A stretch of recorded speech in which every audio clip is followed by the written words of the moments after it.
Welcome back to another episode on Anxiety Doesn't Own Me podcast. My name is Emmanuel Isaacson, and I'm an anxiety coach who helps people to overcome and heal their anxiety naturally. On today's episode, what I will be talking about is how to deal with anxiety whenever you are at work. Because I know for a lot of people that work can trigger anxiety and can make you have symptoms. And it's kind of difficult to experience and to have whenever you are working, and it's kind of affecting you productive wise, being more productive. And it's just like, how do I get out of this cycle? And it could be also as well that you may not like this job that you're at right now, and you are afraid of finding a new job, and as well are just drained out from energy to even look for a new place because of what you are dealing with. But today, I'm going to be talking about is how to deal with your anxiety whenever you are at work so that you can be, calmer. You can actually handle things from day to day, because it's not an easy thing to experience. And just know that whenever you're experiencing anxiety and you're still going to work every single day shows how strong you really are. It doesn't mean that people that aren't going to work, that means they're not strong, that means they're weak. No, dealing with anxiety in general, doesn't matter what, shows how strong you are. But, going to work with it is not an easy thing. It definitely isn't. And it's hard to deal with every single day. But it's important to know how to deal with your anxiety so that we don't get to the point where we can no longer work. And I know personally, I remember my neighbor actually, he was struggling with anxiety, and he was a business owner of a barbershop. And he had 3 kids and he had a lot of bills. And he was like, Emmanuel, every time I go there, I feel depressed, and my anxiety, my symptoms are just like so high, and I can't perform like I used to. I'm not able to do the haircuts like I used to, and I don't know what to do. Like, he was stuck. And I told him, like, listen, I know that it's hard. I know that it's hard what you're going through and going to work because you need to provide for your family. And his wife was in college still, and they had 3 kids. And they had to have a very hard time financially to him to be able to take off. And I told him, like, listen, maybe we can try to, number one, give yourself some hope that you're not stuck in that job, because he felt like he was stuck there and he wasn't able to do anything else. And I told him, like, sometimes maybe if you're working 6 days a week, because the barbers, they work, I think, maybe 7 days a week. I know my father-in-law, who is a barber, he used to work 7 days a week. Now he works 5.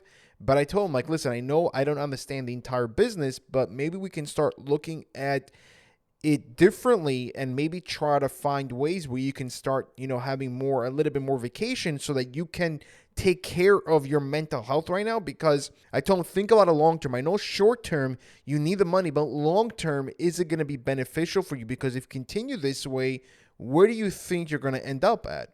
We have to be aware of that as well. I told him, you have to be aware of that because it can get worse. He's like, you're right. And I wasn't there to try to scare him or anything like that. I didn't want to scare him. I just wanted to make him aware so that he doesn't continue in this way, so that he, in the end, has to close down his business. Because I told him, like, listen, right now you are struggling. I said, maybe you can find some sort of, family member or, somebody that, really knows the job, a worker or something like that, and you can work there half a day, or maybe you can get into a different business, start looking on the side for a different thing, or whatever it is, start closing the shop. Instead of working for 7 days, start working 5 days and take, a little bit of a break for yourself to try to work on yourself a little bit to be able to help you to calm down. Unfortunately, he didn't listen to my advice, and he had to, he struggled, unfortunately, with the business, and he had to close down because he was just looking at it like, I need to make money, but he wasn't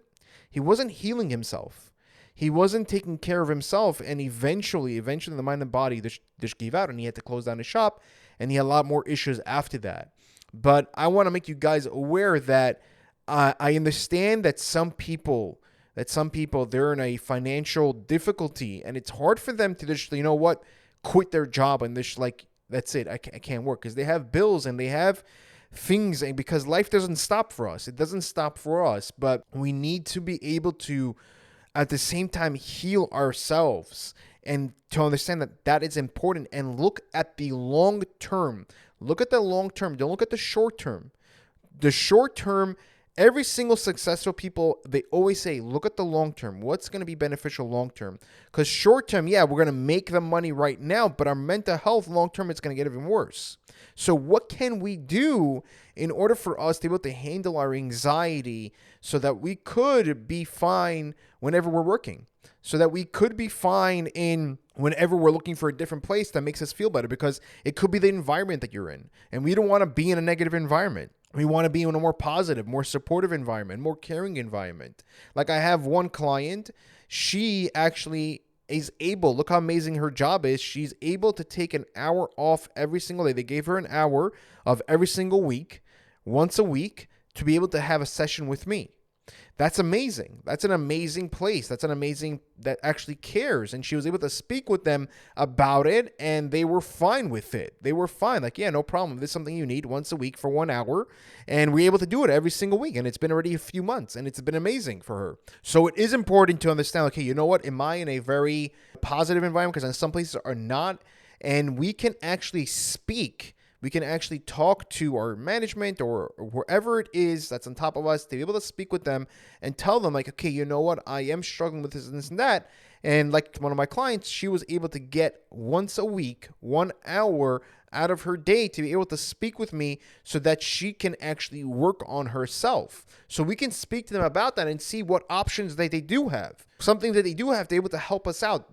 Let's not keep this to ourselves, because that can actually help us. But again, I don't know exactly how your work dynamic is and where you're working and everything like that. For her, for example, that actually, she knew who they were and everything and how they were, and she was able to be open up with them. But what can we do besides that as well? Some sort of techniques to be able to be fine. So if we're having anxiety whenever we are at work, we can tell ourselves that, you know what? It's okay not to feel okay. It's okay to feel this way. I'm just going to accept the way I feel.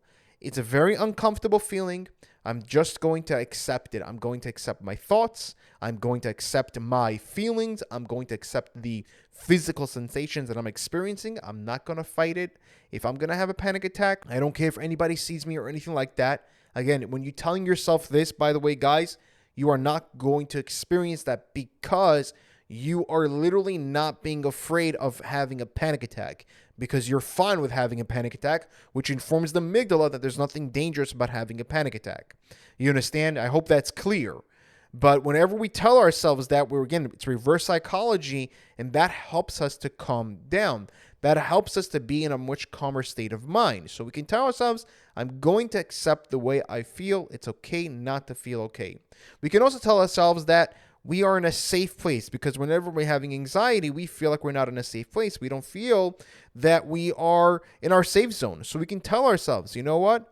I am in a safe place. Good things are going to happen to me. Good things are going to happen to me. I'm in a safe place. We can repeat that over and over again, and that's going to help us out. We can tell ourselves that it's going to be an amazing day here at work. We're going to have a great time at work.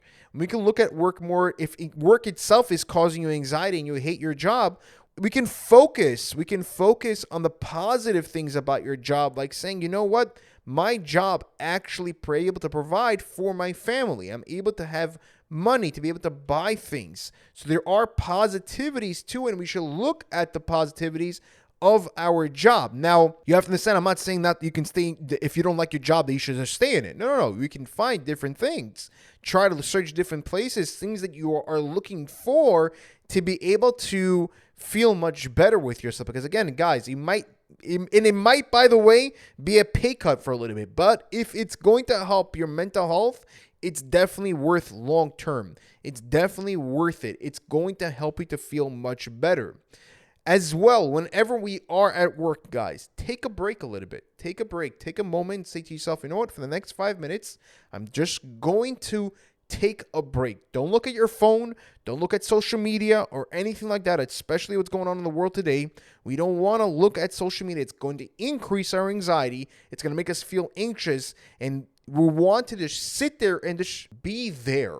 Be in the moment. That's going to help us. Try to do the grounding technique in that break. Do the 5, 4, 3, 2, 1 grounding technique. Do a focus exercise, just focusing on one thing. Again, be in the moment. Those exercises are going to help you to be in the moment. Do the breathing exercise. Do some meditation or listen to some music. Something that helps you to calm down. If you're able to be in the work that helps to give you some music, do that. It's going to help you to feel much calmer. Now, I know that some jobs can make you feel overwhelmed, the amount of work that they're giving you. And, again, I've never personally worked I personally worked more in sales, and I also worked for myself. So I never worked in an office where I had to perform. My performance was more how much sales I was bringing. And that can feel overwhelming, and that can be very very stressing.